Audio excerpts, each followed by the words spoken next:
ذریۃ طیبہ، یا اللہ کیا دے مجھے؟ پاکیزہ اولاد۔ جناب زکریا علیہ السلام نے یہ نہیں کہا کہ اولاد دے، کہا ہے کہ یا اللہ پاکیزہ اولاد دے۔ دعا کرنے والے احباب کو یہاں سے عبرت حاصل کرنی چاہیے۔ بہت سے لوگ اللہ سے بیٹا مانگتے ہیں، اولاد مانگتے ہیں، یہ نہیں کہتے کہ یا اللہ نیک اولاد دے، اور پھر اولاد ملتی ہے تو ان کے لیے عذاب بن جاتی ہے، اور وہ یہ الفاظ کہنے پہ مجبور ہو جاتے ہیں کہ کاش اولاد اللہ ہمیں نہ دیتا۔ اس لیے جب بھی اللہ سے اولاد مانگے نیک اولاد مانگے۔ زکریا علیہ السلام کہہ رہے ہیں ذریۃ طیبہ، یا اللہ پاکیزہ اولاد دے۔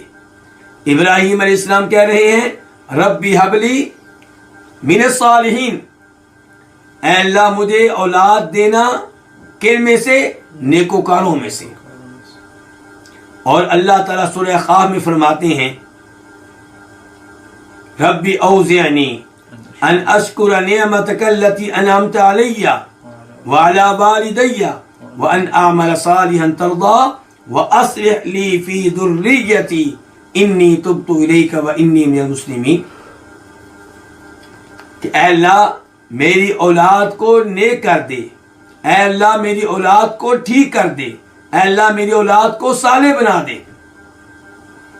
تو اولاد ملنے سے پہلے بھی دعا کریں کہ یا اللہ نیک اولاد دے، پاکیزہ اولاد دے، اور اولاد ملنے کے بعد بھی اللہ سے دعا کرتے رہیں کہ یا اللہ میری اولاد کو نیک بنانا۔ اولاد کے نیک بننے کے اسباب میں سے ایک سبب یہ ہے کہ والدین اپنی اولاد کے لیے دعا کریں کہ یا اللہ ہماری اولاد کیا ہو؟ نیک ہو۔ تو یہاں پہ زکریا علیہ السلام نے کیا کہا ہے؟ ذریۃ طیبہ، پاکیزہ اولاد۔